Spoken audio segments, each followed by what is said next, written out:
There comes a moment in every dreamer's life when the dream feels heavier than hope.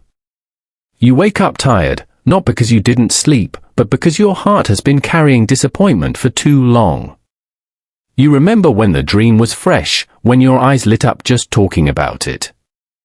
Back then, you believed anything was possible. You believed you were possible. But life happened. People doubted you.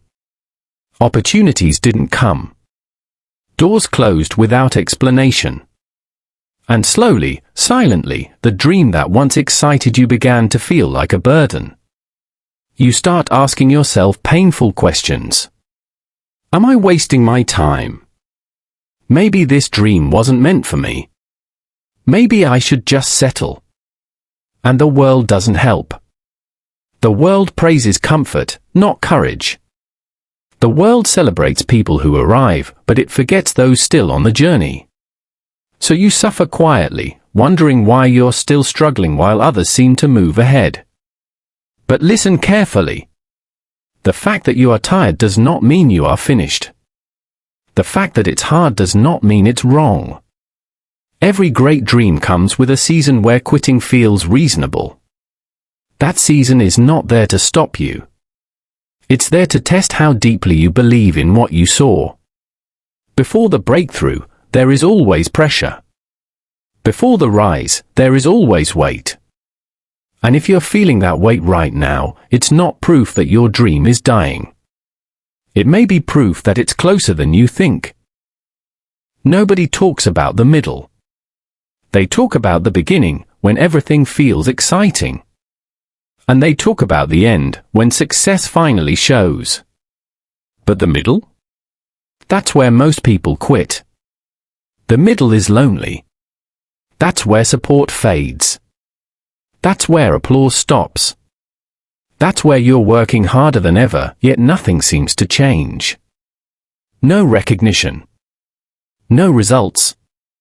Just effort after effort, day after day. This is the season where you feel invisible. You're still dreaming, but you're also doubting. You're still praying, but you're also tired. And it hurts because you don't even know how close you are. You don't know how many steps remain. You only know how exhausted you feel right now. But here's the truth. The middle is not punishment. The middle is preparation. In the middle, your character is built. In the middle, your patience is trained. In the middle, you learn discipline, resilience, and humility. If success came too early, it would destroy you. If the dream arrived before you were ready, you wouldn't be able to carry it. So don't despise this season. Don't curse the process. Every quiet effort is shaping you into someone strong enough to sustain what you're asking for. The delay is not denial. The silence is not abandonment. Some things take time not because they are weak, but because they are valuable. Stay. Endure. Grow. The middle is uncomfortable, but it's also where real dreamers are separated from quitters. Failure has a voice. And if you're not careful, it will start speaking louder than your faith.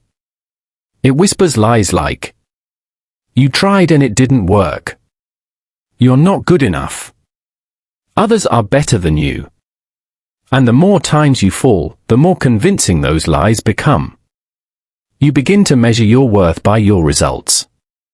You begin to believe that because you failed, you are a failure. But failure is not a verdict. It's feedback. Every setback is information. Every mistake is a lesson. Every fall teaches you how not to fall the same way again. Think about it. If failure truly meant the end, nobody successful would exist. Every great story you admire passed through embarrassment, rejection, and painful loss. The difference is not that they never failed, it's that they didn't stop when failure showed up. Dreams are not fragile. People are.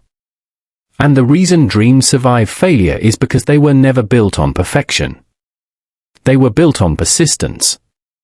So when you fail, don't ask, "Why me?" Ask, what is this teaching me?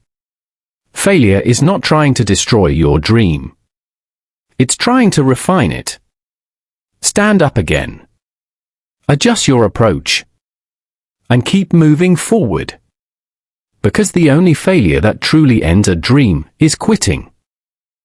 At some point, the voices will come. Some are loud.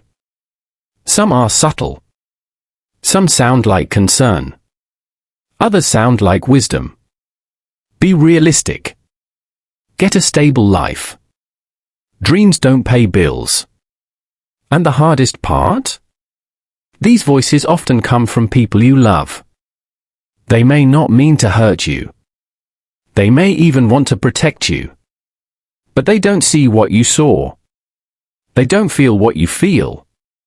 And because they couldn't imagine themselves doing it, they assume you can't either. But listen. Not everyone is qualified to speak into your dream. Some people advise from fear, not faith. Some speak from limitation, not vision. Some quit on their own dreams and feel uncomfortable watching you pursue yours. You must learn the discipline of selective listening. If you listened to everyone, you would never move. If you obeyed every opinion, you would abandon your purpose. Dreams require courage because they demand that you walk paths others are afraid to take. And when you do, misunderstanding is guaranteed. But here's the truth. Approval is a poor substitute for purpose. You weren't created to fit in. You were created to fulfill something specific. So hold your dream gently, but guard it fiercely. Not every voice deserves access to your future. Keep going, even when they don't understand. Especially when they don't understand. Most people quit because they are waiting for big results, while ignoring small progress. They want sudden breakthroughs, overnight success, instant transformation. But dreams don't grow that way. They grow quietly. Gradually. Almost invisibly. One step at a time. One lesson at a time. One small win at a time. Progress doesn't always feel like progress. Sometimes it feels like repetition. Sometimes it feels boring. Sometimes it feels pointless. But consistency is powerful. Small steps done daily will always defeat big steps done occasionally. What you do when nobody is watching matters more than what you do when everyone is clapping. You may not see the change yet, but change is happening. Roots grow underground before anything breaks the surface. So don't underestimate today. Don't despise small beginnings. Every effort is a brick. Every sacrifice is a seed. And one day, you'll look back and realize that what felt insignificant was actually essential. Don't rush the process. Honor it. Because slow growth is still growth. And steady movement is still movement. Keep stepping forward. Your dream is not random. It wasn't planted in you by accident. There is a reason this vision keeps returning, even when you try to ignore it. There is a reason it won't let you rest. There is a reason you feel empty when you imagine giving it up. Your dream is connected to who you are. To what you're meant to contribute. To lives you may never even meet. When you give up on your dream, you don't just affect yourself. You affect the people who would have been inspired by your story, helped by your work, strengthened by your courage. The world doesn't need another person living safe and unfulfilled. It needs people brave enough to become who they were designed to be. Your dream matters because you matter. Even if it scares you. Even if it takes time. Even if the path is unclear. Don't abandon what was entrusted to you. There will be days when you feel done. Not tired, done. Days when quitting feels like peace. Days when continuing feels impossible.